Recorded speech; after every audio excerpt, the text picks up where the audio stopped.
خواجہ غریب نواز کا مقام کیا ہے. ایک نوجوان خواجہ غریب نواز جب نئے آئے نا اجمیر شریف میں تو خیمہ لگایا ہوا تھا خواجہ غریب نواز نے. خیمے میں خواجہ غریب نواز عصر سے لے کر مغرب کے وقت تک روتے رہتے تھے. ایک ہی کام کرتے تھے, عصر سے لے کر مغرب تک گریہ وزاری کرتے تھے, روتے تھے. ایک نوجوان اجمیر سے باہر گیا ہوا تھا پڑھنے کے لیے, کچھ عرصے کے بعد واپس آیا اور اس خیمے کے قریب سے گزر ہوا اور گزرا تو رونے کی آواز آئی. فوراً دیکھتا ہے کہ خواجہ غریب نواز رو رہے ہیں, ابھی غیر مسلم ہے, اسلام قبول نہیں کیا. فوراً گھر جاتا ہے, ماں سے پوچھتا ہے, ماں یہ مسلمانوں کا گرو کیوں روتا ہے, مسلمانوں کا بابا کیوں روتا ہے, میں ہر روز گزرتا ہوں عصر سے مغرب کے مابین جو وقت ہے یہ روتا ہے. ماں نے کہا جاؤ اس سے پوچھ لو کیوں روتا ہے. وہ نوجوان خواجہ غریب نواز کے خیمے کے اندر آیا, کہا بابا میں ہر روز یہاں سے گزرتا ہوں, آپ کے رونے کی آواز آتی ہے, بتائیے آپ کیوں روتے ہیں. کہا جاننا چاہتے ہو میں کیوں روتا ہوں؟ میں نے ایک مدت اپنے مرشد کے ساتھ گزاری ہے, مرشد کی خدمت میں گزاری ہے, مجھے اپنے پیر کی یاد رلاتی ہے, پیر کی یاد رلاتی ہے. میں عصر سے مغرب کے وقت تک اپنے مرشد کی یاد میں روتا رہتا ہوں. اس نوجوان نے کہا اچھا میں نے تو سنا تھا کہ انسان کو جب درد ہوتا ہے, تکلیف ہوتی ہے تو تکلیف انسان کو رلاتی ہے, آپ کو تو محبت ہے, یہ محبت میں بھی انسان کو رونا آتا ہے. کہا ہاں ہے نوجوان, انسان محبت میں بھی روتا ہے. کہا تو پھر مجھے بھی رونا ہے, میں بھی رونا چاہتا ہوں, مجھے بھی رونا سکھا دیجئے, مجھے بھی رونا سکھا دیجئے. کہا تو رونا چاہتا ہے؟ رونا چاہتا ہوں. کہا ٹھیک ہے, دو شرطیں ہیں, مسلمان ہو جا اور میرا مرید ہو جا. اس نے کہا میں ماں سے اجازت طلب کروں گا. ماں کے پاس گیا اجازت لینے کے لیے. ماں نے کہا تو ضدی ہے, جب تو ارادہ کر لیتا ہے, جو ارادہ کرتا ہے تو پورا کرتا ہے, جا جو کرنا چاہتا ہے کر لے. خواجہ غریب نواز کے بارگاہ میں حاضر ہوا, عرض کرتا ہے بابا میں پھر مسلمان ہونا چاہتا ہوں, مجھے مرید کر لیجئے. خواجہ غریب نواز نے مرید کر لیا, خواجہ غریب نواز کا مرید ہو گیا. اب خواجہ غریب نواز نے کہا اب وقت سارا میرے ساتھ گزرے گا. ناشتے کے وقت خواجہ غریب نواز کے ساتھ, سحری کے وقت خواجہ غریب نواز کے ساتھ, سحر کے وقت خواجہ غریب نواز کے ساتھ, پورا دن اسے خواجہ غریب نواز کے قرب کی کچھ ایسی عادت ہو گئی, خواجہ غریب نواز کا دیوانہ ہو گیا, ان کا عاشق ہو گیا. کچھ عرصہ گزرا, خواجہ غریب نواز نے فرمایا اب تیرے لیے 3 دن کی چھٹیاں ہیں, 3 دن کے لیے چھٹیاں ہیں, 3 دن کے لیے چلا جا. اس نے کہا مسئلہ ہی کوئی نہیں, ایشو ہی نہیں, پرابلم ہی نہیں, ٹھیک ہے 3 دن کے لیے چلا جاتا ہوں. اب جب 3 دن کے لیے گھر گیا, کہا 3 دن کے لیے تو اب مجھ سے ملاقات نہیں کر سکتا, مجھ سے ملنے کی اجازت نہیں ہے. اس نے کہا ٹھیک ہے نہیں ملوں گا.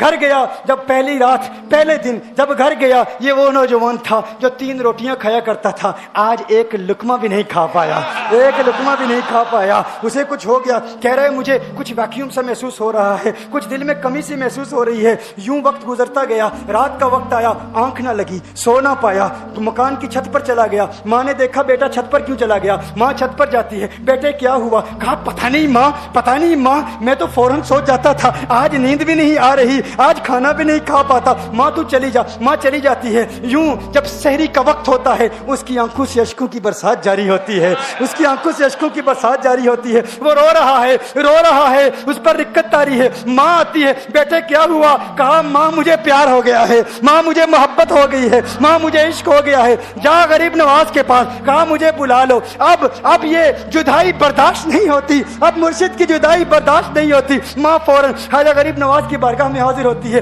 کہا میں نہیں جانتی ہے مسلمانوں کے بابا, تو نے میرے بیٹے کو کیا دے دیا, تمہارا تعلق نہیں سمجھ پاتی, تمہارا رشتہ نہیں سمجھ پاتی, لیکن وہ تو رو رہا ہے, کہتا ہے واپس بلا لو. خواجہ غریب نواز نے کہا نہیں ابھی وقت نہیں ہے, میں اپنی زبان میں کہتا ہوں. گویا کہ خواجہ غریب نواز نے کہا ہوگا ابھی تو ابتدائی عشق ہے, روتا ہے کیا, آگے دیکھ ہوتا ہے کیا. تیری تمنا تھی, تیری خواہش تھی کہ محبت میں رونے کی عادت ہو جائے, ابھی تو ابتدا ہے. ماں کو واپس بھیج دیا, کہا واپس چلی جا. اسے کہا ابھی اجازت نہیں ہے, وہ واپس چلی جاتی ہے. بیٹے کو بتاتی ہے کہ ہے میرے بیٹے, وہ تو اجازت نہیں دے رہا. کہا ماں سن لے, اب اگر نہ بلایا تو میں مر جاؤں گا, یہ محبت مجھے مار ڈالے گی, یہ محبت مجھے مار ڈالے گی. ماں اگر مجھے زندہ دیکھنا چاہتی ہے تو میرے مرشد کو راضی کر لے, میرے مرشد کو بتا دے اب یہ جدائی برداشت نہیں کر سکتا. ماں فوراً غریب نواز کی بارگاہ میں حاضر ہوتی ہے. کہا ہے غریب نواز کرم فرمائیے, مجھ ماں کی تمنا ہے, مجھ ماں کی آرزو ہے, وہ مر جائے گا. کہا ماں کی تمنا ہے, تیری بات مانتا ہوں,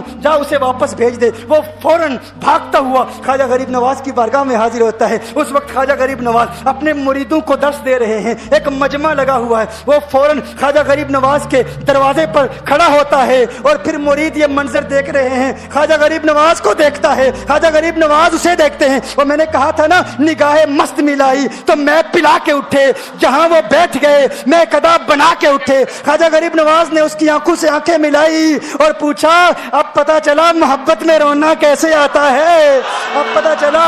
اس نے کہا ہے غریب نواز کرم فرمائیے. فوراً غریب نواز کو پکارتا ہوا غریب نواز کے قدموں میں آ گرا, غریب نواز کے قدموں سے لپٹ گیا. غریب نواز سے کہنے لگا اب مجھے رونے کا مزہ آ گیا ہے. اب مریدین اس منظر کو دیکھ رہے ہیں اور حیران ہو رہے ہیں کہ صرف خواجہ غریب نواز کا وہ مرید ہی نہیں رو رہا, سارے مرید رو رہے ہیں, اس پیار کے رشتے کو دیکھ رہے ہیں. اور پھر ایک عجیب و غریب منظر, خواجہ غریب نواز نے کہا آج رات تو نے کھانا کھایا تھا؟ کہا نہیں کھایا تھا. خواجہ غریب نواز نے فرمایا میں نے بھی نہیں کھایا تھا.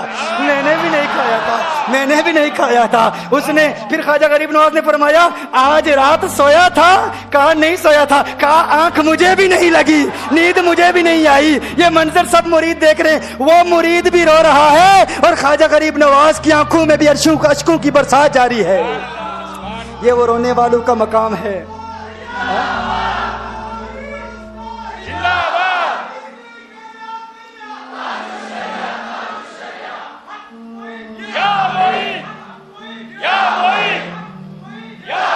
وہ عشق اور محبت کی وہ باتیں, یہ ڈسکشن ہو رہی ہے پیر اور مرید کی, اور پھر یہ آنسو باتیں کر رہے ہیں. میری داستان حسرت وہ سنا کے روئے, میری داستان حسرت وہ سنا کے روئے, میرے آزمانے والے مجھے آزما کے روئے. کوئی ایسا اہل دل ہو کہ فسانہ ہے محبت میں اسے سنا کے روؤں, وہ مجھے سنا کے روئے. میں اسے یہ رونے اور ہم رونے پہ آ جائیں تو دریا ہی بہا دیں. یہ چشتیوں کا رونا ہے, ہم رونے پہ آ جائیں تو دریا ہی بہا دیں. شبنم کی طرح ہمیں رونا نہیں آتا. وہ عشق والے پھر راز وفا کو فاش سر عام کر دی.